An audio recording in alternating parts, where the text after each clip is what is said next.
Stable voice channel में आप लोग का स्वागत है। आज की कहानी है हाथी और यमराज की रोचक कहानी। इस कहानी के माध्यम से जानेंगे कि मनुष्य कितना चालाक होता है।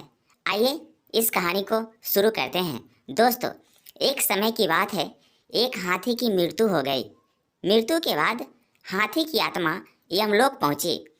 वहां पर हाथी के कर्मों का लेखा जोखा निकाला गया तो पाया गया कि हाथी अपने जीवन में काफी अच्छे से रहा है।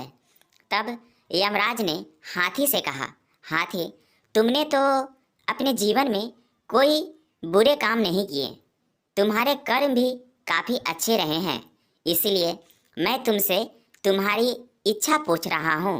बताओ तुम्हें क्या चाहिए, तुम्हारी सबसे बड़ी मनोकामना क्या है?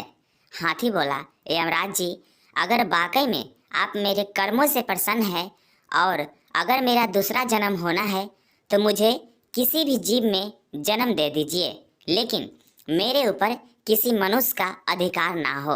मैं मनुष्य के बंधन में ना रहूं, क्योंकि मनुष्य के साथ रहना सबसे कठिन कार्य होता है। हाथी की इस बात को सुनकर यमराज काफी हैरान हो जाते हैं और यमराज जी कहते हैं, यह तुम क्या कह रहे हो यम गजराज? मैं तो यही जानता हूँ कि मनुष्य जाति सबसे अच्छी होती है, वह सबसे ज्यादा बुद्धिमान होते हैं। हाथी कहता है कि यमराज जी, यही तो परेशानी है कि मनुष्य जाति सबसे ज्यादा बुद्धिमान होती है। आपको इंसानों के विषय में शायद ज्यादा जानकारी नहीं है, इसीलिए आप ऐसी बातें कर रहे हैं। कैसी जानकारी नहीं है मुझे? तुम खुद देखो, यहाँ पर कितने मनुष्य खड़े हैं, उन्हें उनके कर्मों के अनुसार जो मिल रहा है उसे बिना किसी परेशानी के स्वीकार करते हैं। ऐसे में हाथी कहता है कि महाराज, मतलब आपको अब तक किसी जीवित इंसान से पाला नहीं पड़ा है, ये तो मृत है, ये तो सिर्फ मनुष्य की आत्माएं हैं। किसी जीवित मनुष्य से मिलिए तो आपको पता चल जाएगा। ऐसे में यमराज काफ़ी हैरान हो गए। तब यमराज जी ने कहा कि ठीक है, तुम्हारी बात को आजमाने के लिए मैं तुम्हारे मालिक को यहीं जीवित मंगाता हूँ।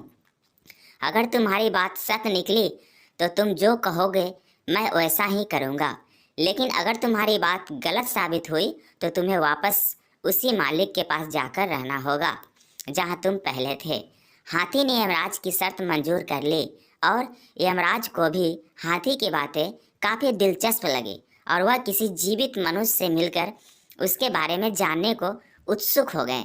उन्होंने अपने यमदूत को आदेश दिया कि जाओ, जाकर इसके मालिक को जीवित ले आओ। यमराज की आज्ञा मानकर 4 यमदूत हाथी के मालिक के पास गए, लेकिन अब उनके सामने परेशानी यह थी कि वह मालिक को लेने धरती पर पहुंच तो गए, पर धरती पर जीवित मनुष्य को लेकर जाए तो जाए कैसे?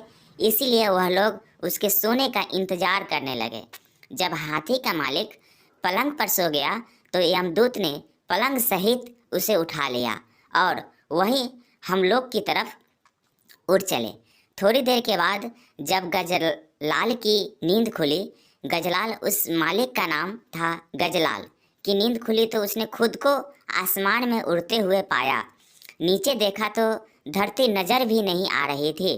तब उसने उन चारों यमदूत से पूछा कि आप कौन हैं, मुझे कहाँ ले जा रहे हो? यमदूत बोले कि हम यमदूत हैं और तुम्हें यमलोक ले जा रहे हैं। तभी हाथी का सेठ कहता है, यह यमलोक तो लोग मृत्यु के बाद जाते हैं, लेकिन मैं तो जीवित हूँ। इस पर यमदूत ने कहा, आज वहाँ पर एक जीवित व्यक्ति की ज़रूरत है। दरअसल एक हाथी ने यमराज से कहा है कि जीवित व्यक्ति को लेकर आओ, तब आपको पता चलेगा। अरे वह तो मेरा हाथी है जिसकी आज मृत्यु हुई है, लेकिन उसने मुझे ऊपर बुला लिया। तब परेशान गजलाल ने कोई तरकीब लगाने की सोची ताकि उसका जीवन सुरक्षित रहे। इधर उधर देखने पर उसे उसके पलंग पर ही एक कलम और कागज मिल गया। उसने उस पर कुछ लिखा और थोड़ी देर में ही वह यमलोक पहुंच गया। जब वो यमराज के सामने पहुंचा तो यमराज जोर जोर से हंसने लगा और हाथी की तरफ देखकर बोला, यह लो, तुम्हारा मालिक आ गया।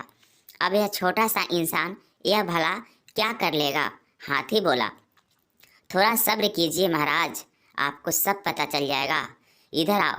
लेकिन बीच में ही रुककर गजलाल कहता है, यमराज क्या आपको पता है कि मैं कौन हूँ? तभी यमराज जी कहते हैं, मैं तो सिर्फ इतना जानता हूँ कि तुम इस हाथी के मालिक हो। इसके अलावा मैं तुम्हारे बारे में कुछ नहीं जानता। अब तुम ही बताओ कि तुम कौन हो। तब गजलाल कागज यमराज को देते हुए कहता है, यह लीजिए, आप खुद ही पढ़कर जान लीजिए कि मैं कौन हूँ। यह वही कागज था जिस पर उसने आते हुए कुछ लिखा था। जब यमराज ने वह कागज खोलकर पढ़ा तो यमराज हैरान रह गए और अपने सिंहासन से नीचे उतर आए। इसके बाद यमराज ने खुद गजलाल को अपने सिंहासन पर बैठा दिया। जैसे ही वह सिंहासन पर बैठा, उसने सबसे पहले यमराज से कहा, यमराज आज से यमलोक पर से आपका शासन खत्म हुआ। आज से मैं यहाँ का राजा हूँ। मैं जैसा कहूँगा हर किसी को वैसा ही करना होगा। तब हाथी कहता है कि यमराज जी आप देखिए आगे आगे होता है क्या। तभी गजलाल कहता है कि अब से स्वर्ग और नरक का झंझट खत्म, सभी के सभी स्वर्ग जाएंगे।